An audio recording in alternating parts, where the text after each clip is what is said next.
You know, if you have to interrupt me, you may do so. I will grant permission, grant leave to do that. 800-8949,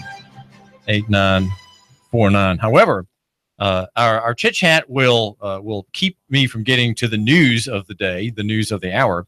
But that's just a trade-off. We only have so much time, and your necessity to ask me a question or to correct me, if you will, that's important, and I will not make light of it, and would be glad to chat with you. The big story at Nooganomics.com today, aside from the interest we have in the Airbnb, the short-term vacation rental ordinance vote tonight in City Council, just after the 6 o'clock beginning of that meeting, is a story of a Tennessee kidnapping. And the kidnapper is the state itself, Tennessee itself, through Department of Children's Services, DCS, in a case that went for 2 years, and the state it was forced to yield to the judge's order for immediate delivery of 2 boys to their parents, the sons of Steve and Keshia Turner in East Tennessee. I don't have the details today. This is one of Connie Reguli's cases. She's the family attorney in Nashville who is looking out for these people, many of whom really just can't afford to pay her, though Connie is a practicing attorney and has a practice that deals with the war by the state against the family. This is a protracted conflict, and the motivation for the state to kidnap children is the receipt of federal funds into the whole apparatus, down to the family that's the foster family that has that had these boys. They get paid too. So there's a stake by Christian organizations, by churches, by adoption agencies, by others that are part of taking care of children. There's an abuse of Christian mercy and charity by the state, feeding a whole apparatus that ranges from judges to guardian ad litem lawyers and others. And this is David Tulis. Caller, you're on the air. What is on your mind? Yeah, the criminal state has been doing this for many, many years, over 100 years. And now they just have social media to expose it. But, do you think if Americans weren't anesthetized as they are through fluoride and chemicals in the food, because I see an entire nation anesthetized where people don't even like to give opinions. So now we have a coward bunch of Americans, and most Americans are cowards. They're afraid of their own shadow in the government.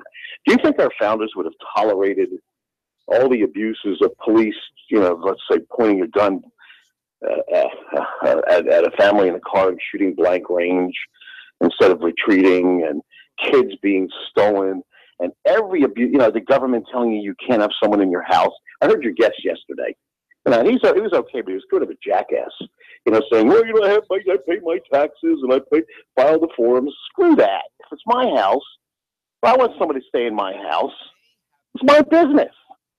What has happened to this country, David? What has happened to Americans? Every level of government is abusing Americans. And I'm thinking if the founders were here, their heads would have been cut off, every one of them, probably several times, every 20 years. What is going on? And what can we do about this cowardness and get Americans to stand up and stop being sheep? Well, that's a great question, Mike. And I want to prolong my analysis for a moment. Thanks to your good question. What are we going to do about this? It's really a question of who people believe God is, or whom people believe God is. If they believe in God, the God in the scriptures, they're going to stand up to tyrants. People who don't have God, or whose God, or whose version of the one true God is very small. He's very small and very weak, not jealous of his prerogatives, that there is no King Jesus, right? The idea of King Jesus in modern evangelical Christendom is laughed at. But if Christians have a sense of God's claims upon man and God's claims upon on the king, you might say, or the judge or the state, then they're going to be much more willing to resist the godless and unwarranted intrusions and godless and unwarranted claims against them. And that would be at traffic stops or claims against property ownership by taxes or by zoning. And there would have been challenges, but we don't have that high view of God, because we have a low view of God. We have the Armenian view of God, which says that we choose him, he doesn't choose us, right? God is not sovereign, but rather God is partial and acts in contingencies, and acts responsively to human wills and human decisions.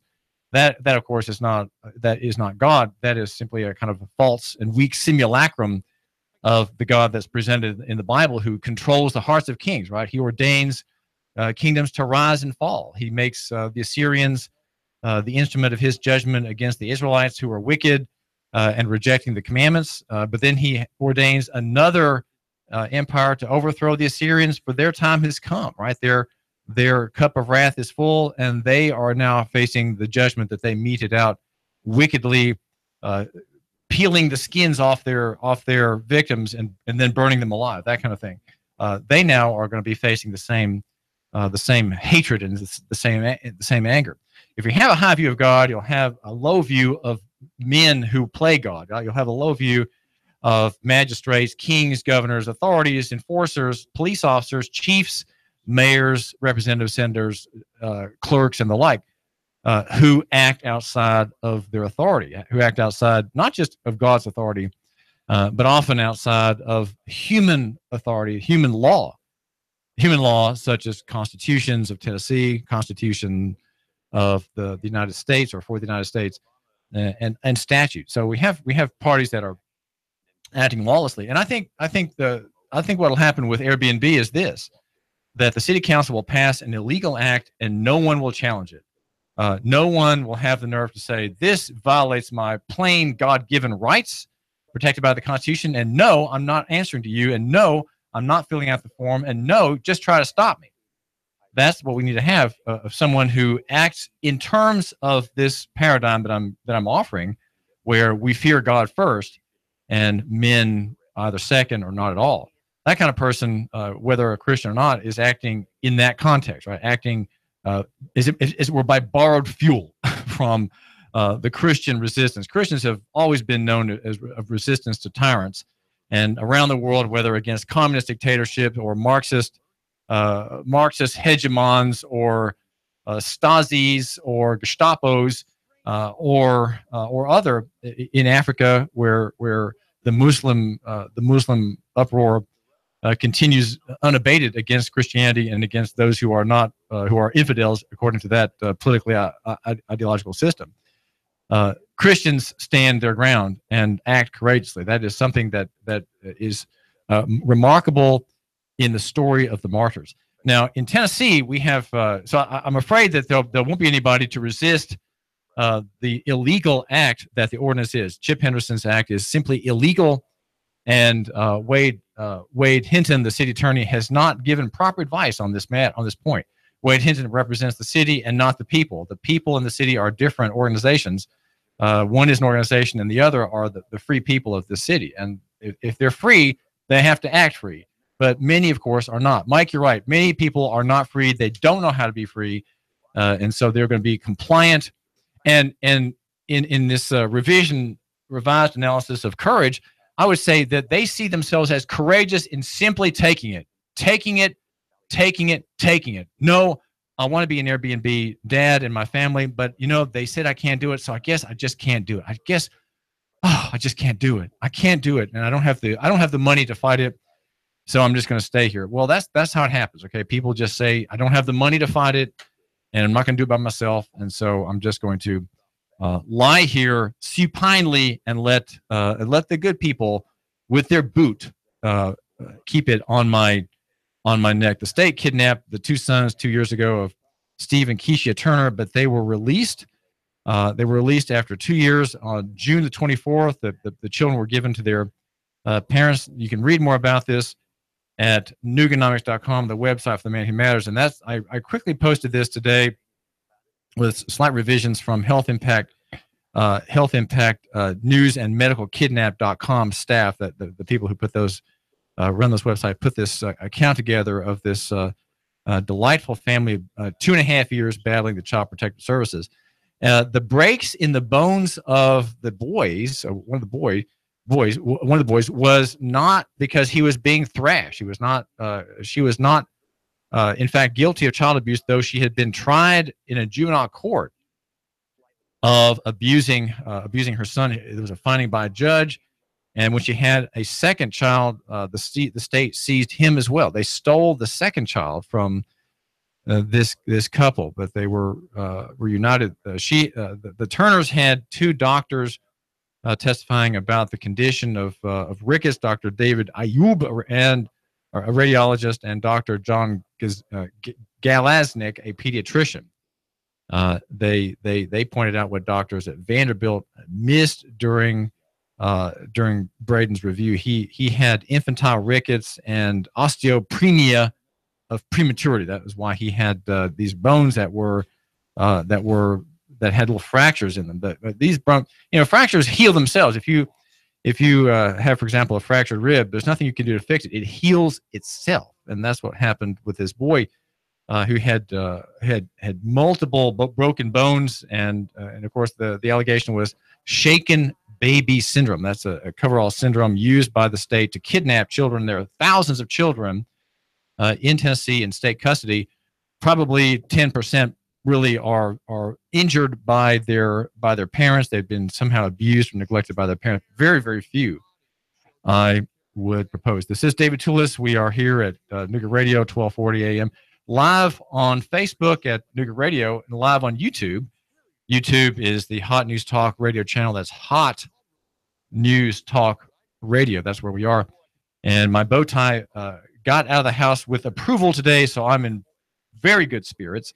Very, very good spirits. There's a story. I need to get to some things here that are, I'd say, encouraging news. There's an island in the Pacific Ocean, Samoa, and it became, in a 49-43 vote, a Christian country. It became a Christian country, according to thediplomat.com, a story that looks kind of askance at this move. There is a reference to God in the scriptures that is shifted from the preamble of the Constitution of Samoa to the body.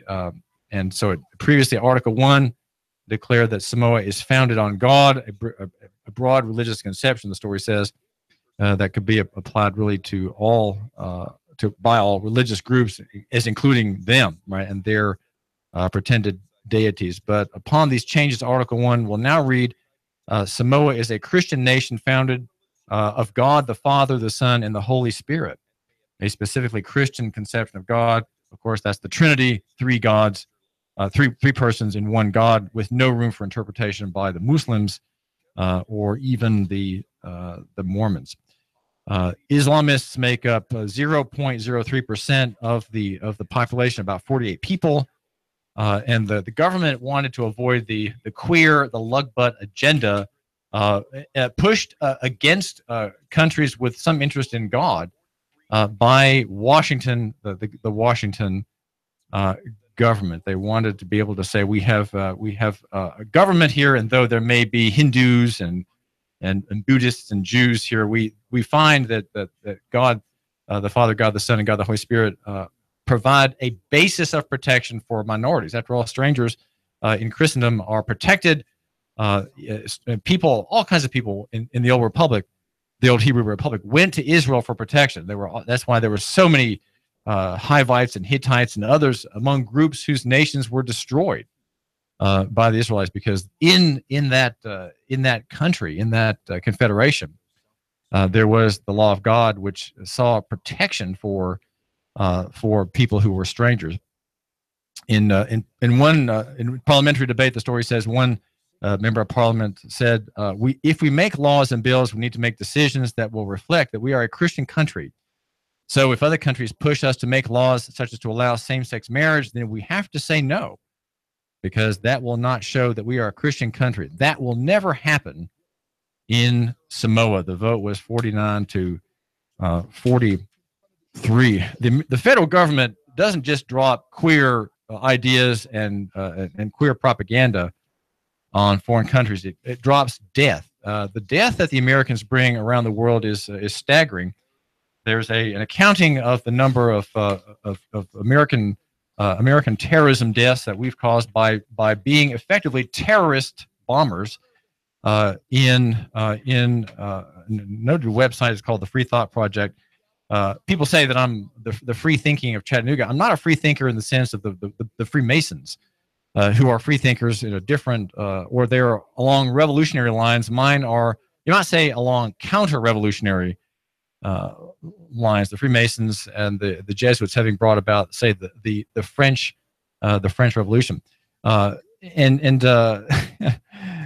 the Americans have brought death, global death, global terror. In the month from May 23rd to June the 23rd, just a few days ago, the good people in Washington and their powerful, righteous military have killed 472 people. That's according to the Syrian Observatory of Human Rights. The previous month, we good people, because over there you are an American just as a member of the neocon government is an American. We're all the same to them, right? We're all guilty of the same crimes against humanity. The Americans killed 225 people.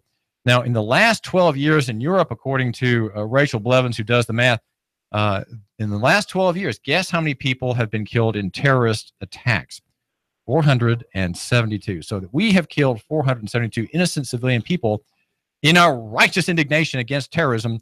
And in the past 12 years, Muslim terror cells and terror organizations have done the exact number. 12 years versus 1 month. I think that Americans have few of the answers. There are few answers, and so we're trying to find out answers that really matter and that are really helpful. One because we can't do anything about these foreign woes that we're bringing to innocent families around the world, and some of whom are fighting back, some of whom are arming their sons with bomb vests and Kalashnikovs, and they're going to kill Americans if they can, and they're going to kill.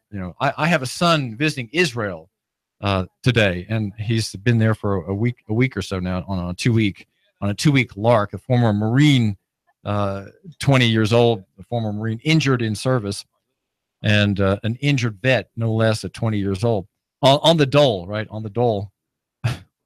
But there he is in Israel, having adventures.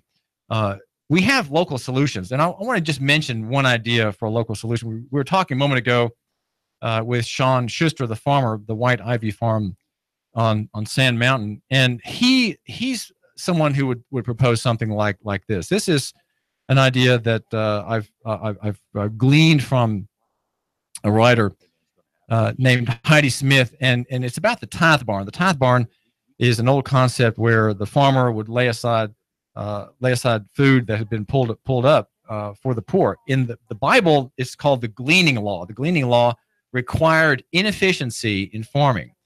And what that required, if you remember the story of Ruth, is that the farmer not be too thorough in threshing the plants, right? Threshing the stalks, the things be left on the ground, that the corners be unharvested, so that the poor, laboring themselves to feed themselves, follow after and glean as Ruth did just before Boaz caught sight of that lovely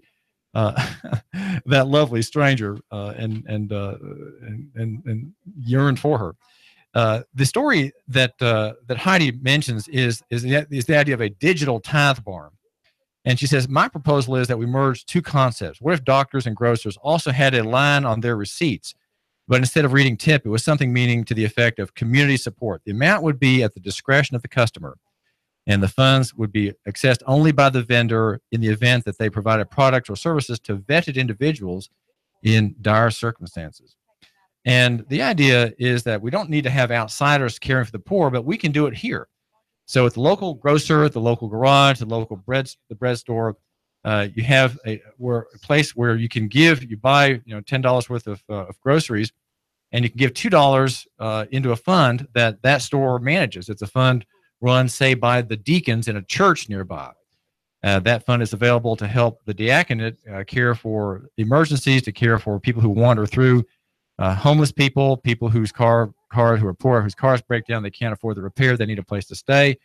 And so there's in fact a room that can be had by these visitors for a few days as they figure out how to get family members to send them cash from California as they car repaired here. And the money would come from people who pay more at the cash register, and the money goes to a private charity. So you have a local capital source that lets local people take care of people locally who are needing care. We don't have an agrarian lifestyle like in the time of Ruth and in the Levitical gleaning laws, but we could have a digital tithe farm. That's the idea here.